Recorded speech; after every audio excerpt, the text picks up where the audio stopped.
A good Thursday morning, Quad Cities. Thanks for logging on to check your accurate forecast here. As promised, rain already starting to move into the region as we speak, and that'll become a little bit heavier as we go throughout the day. Could see a couple of breaks of that though this morning. You're seeing the radar here on our future track model not completely filled in yet, but after lunchtime, that's when we really start to see this coverage increase. And this will be a little heavy at times too. Watch out for some of those bigger puddles on some of the roads as you head home this evening as that rain gets a little heavier. Now there is going to be a race against the clock, if you will. Some colder air tries to sneak in here, changing that rain to snow just before midnight. The only problem is, remember, yesterday it was nearly 60.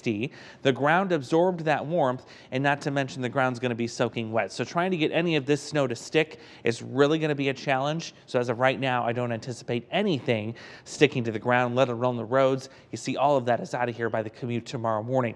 We're still expecting about a ½ inch to 3/4 of an inch of rain in general, though if you live south of the Quad Cities, say south of 74, getting near Macomb and Monmouth, you could potentially pick up close to an inch of rain, most of which is going to run into the rivers, and I'll show you which one we're most concerned about here coming up in just a moment. Later tonight too, you're also going to notice the winds increasing. That'll be howling at times out of the northwest. Gusts may exceed 40 miles per hour. Would not be surprised if the National Weather Service later this afternoon puts us under a wind advisory. We'll of course keep track of that for you, but even tomorrow morning those wind gusts are quite high, about 40 miles an hour or so for much of the day. The Rock River will be the river to watch this weekend.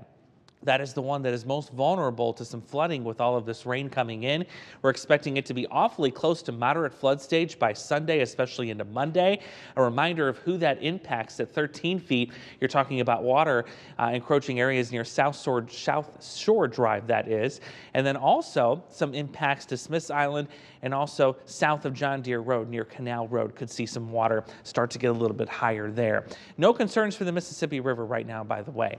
Into the weekend, we've got the Grand Parade on Saturday. That starts downtown Rock Island and then goes over the Centennial Bridge into Davenport. It is going to be a colder parade, probably one of the coldest we've seen in recent years here, with temperatures limited to the upper 20s, not any sun, and a whole lot of wind continuing.